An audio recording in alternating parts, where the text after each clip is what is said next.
കബീർ ഖാൻ്റെ ഫിലിം എന്നല്ലാണ്ട് മറ്റൊരു റീസൺ ഈ സിനിമ കാണാൻ എനിക്ക് വേണ്ട. അപ്പോൾ ചന്തു ചാമ്പ്യനെ കുറിച്ചിട്ട് സംസാരിക്കാം. So let's get started. Olympian Murlikant പേഡ്കറിനെ ബേസ് ചെയ്തിട്ടാണ് ഈ ഒരു സിനിമ എടുത്തിട്ടുള്ളത്. ഇപ്പോൾ കാർത്തികാരനെ കുറിച്ചിട്ട് പറയുന്ന സമയത്ത് അദ്ദേഹം കോമഡി ചെയ്യാനൊക്കെ നൈസാണ്, പക്ഷേ ഒരു സ്പോർട്സ് ഡ്രാമ ഒക്കെ ചെയ്യാൻ പറ്റിയ രീതിയിൽ അല്ലെങ്കിൽ അത്തരം ഡെഡിക്കേഷൻ വേണ്ടൊരു ഏരിയയിലൊക്കെ വരുമ്പോഴത്തേക്കും അതിന് വേർത്തായൊരു നടനാണോ എന്നുള്ള കാര്യത്തിൽ എനിക്ക് സംശയമുണ്ടായിരുന്നു. കാരണം ട്രെയിലറൊക്കെ കണ്ട സമയത്ത് ബാക്കി എല്ലാ കാര്യങ്ങളും ഓക്കെ ആയിരുന്നു, പക്ഷേ അദ്ദേഹത്തിനെ നോക്കുമ്പോഴത്തേക്കും എനിക്ക് ആ ട്രെയിലറിൽ കുറച്ച് മിക്സഡ് ഫീലിംഗ് ആയിരുന്നു ഉണ്ടായിരുന്നത്. എന്നാൽ സിനിമയിലോട്ട് വരുന്ന സമയത്ത് അദ്ദേഹത്തിൻ്റെ പെർഫോമൻസും കാര്യങ്ങളൊക്കെ രസമുണ്ടായിരുന്നു. അഭിനയത്തിൻ്റെ കേസിൽ എനിക്ക് പലപ്പോഴും ഇമോഷൻ സംഭവങ്ങളൊക്കെ നൈസായിട്ട് കണക്റ്റ് ആയിട്ടുണ്ട്. അപ്പോൾ അതുകൊണ്ട് കാർത്തികാരൻ ഈ സിനിമയിൽ നൈസായിരുന്നു എന്ന് തോന്നിയിട്ടുണ്ട്. കരിയർ ബെസ്റ്റ് എന്ന് പറയാവുന്ന രീതിയിൽ തന്നെയാണ് ഈ സിനിമയിൽ അദ്ദേഹം പെർഫോം ചെയ്തത്. കബീർ ഖാൻ്റെ സിനിമകൾ എന്നൊക്കെ പറയുമ്പോഴത്തേക്കും എനിക്ക് ട്യൂബ് ലൈറ്റ് ഇഷ്ടമല്ല, പക്ഷെ ബാക്കിയുള്ള ഒട്ടുമിക്ക സിനിമകളും ഇഷ്ടമാണ്. ലാസ്റ്റ് ടൈമൊക്കെ 83 വന്ന സമയത്ത് അതൊക്കെ തിയേറ്ററിൽ കാണാൻ പറ്റാത്തതുകൊണ്ട് ഭയങ്കര റീഗ്രറ്റ് ഉണ്ടായിരുന്നു. അത്രയും നൈസ് സിനിമയായിരുന്നു. അങ്ങനത്തെ ഒരു പടമായതുകൊണ്ട് എനിക്ക് അങ്ങനത്തെ ഒരു റീഗ്രറ്റും കാര്യങ്ങളൊക്കെ തോന്നി. പ്രീതമിൻ്റെ സോങ്സും ജൂലിയസ് പാക്യമിൻ്റെ ബാക്ക്ഗ്രൗണ്ട് സ്കോറും കാര്യങ്ങളൊക്കെ ഈ സിനിമയിൽ നന്നായിട്ട് വന്നിട്ടുണ്ട്. തുടക്കത്തിലെ 2 സോങ്സൊക്കെ നല്ല രസമായിരുന്നു.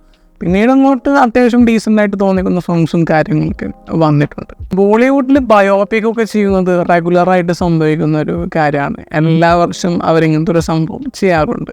അപ്പോൾ ഞാനതിൽ നിന്ന് അങ്ങനെ എക്സെപ്ഷണലായിട്ട് നിൽക്കുന്ന രീതിയിലൊന്നും അങ്ങനെ പ്രതീക്ഷിക്കാറില്ല. പക്ഷെ ഈ വർഷം മേധാം കണ്ടപ്പോൾ തോന്നിയ പോലത്തെ ഒരു ഫീലിംഗ് ആയിരുന്നു ഈ സിനിമ കണ്ടപ്പോഴും തോന്നിയത്. കാരണം പലപ്പോഴും ഈ ഇമോഷണൽ കണക്റ്റ് ഭയങ്കരമായിരുന്നു.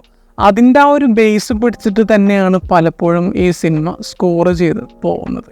വിഷ്വലി എടുത്ത് പറയേണ്ട സംഭവങ്ങളും ഇതിൻ്റെ അകത്ത് ഉണ്ട്. സിനിമാറ്റോഗ്രഫി ആണെങ്കിലും അങ്ങനത്തെ കാര്യങ്ങളിലൊക്കെ നല്ല രസമായിട്ട് ഈ സിനിമ ചെയ്തിട്ടുണ്ട്.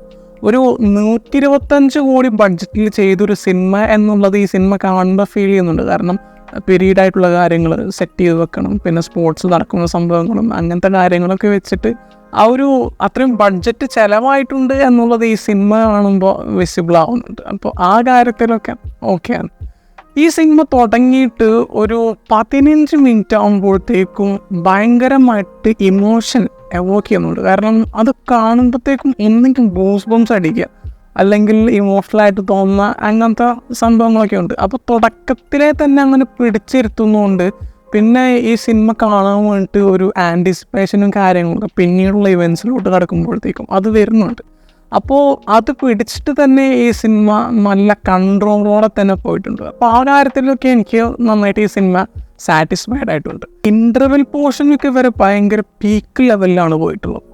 അപ്പോൾ അതുണ്ട് കഴിഞ്ഞപ്പോഴത്തേക്കും ഞാൻ വിചാരിച്ചു ഇനിയിപ്പോൾ എന്താ ഉണ്ടാവുക, ഇങ്ങനത്തെ ഒരു ലെവലിലോട്ട് പോയിട്ട് ഇനി ആ ഒരു ഫ്ലോവും കാര്യങ്ങളൊക്കെ ഈ സിനിമയ്ക്ക് പിന്നീട് വരുമോ എന്നൊക്കെ ഒരു സംശയം ഉണ്ടായിരുന്നു. പക്ഷെ പിന്നീടും നല്ല ഗൂസ് ബംസ് തരുന്ന അല്ലെങ്കിൽ ഇമോഷണലി കണക്ട് ചെയ്യിപ്പിക്കുന്ന കുറേ ഇവൻസൊക്കെ വെച്ചിട്ട് നന്നായിട്ട് തന്നെ ഈ സിനിമ കൊണ്ടുപോയിട്ടുണ്ട്.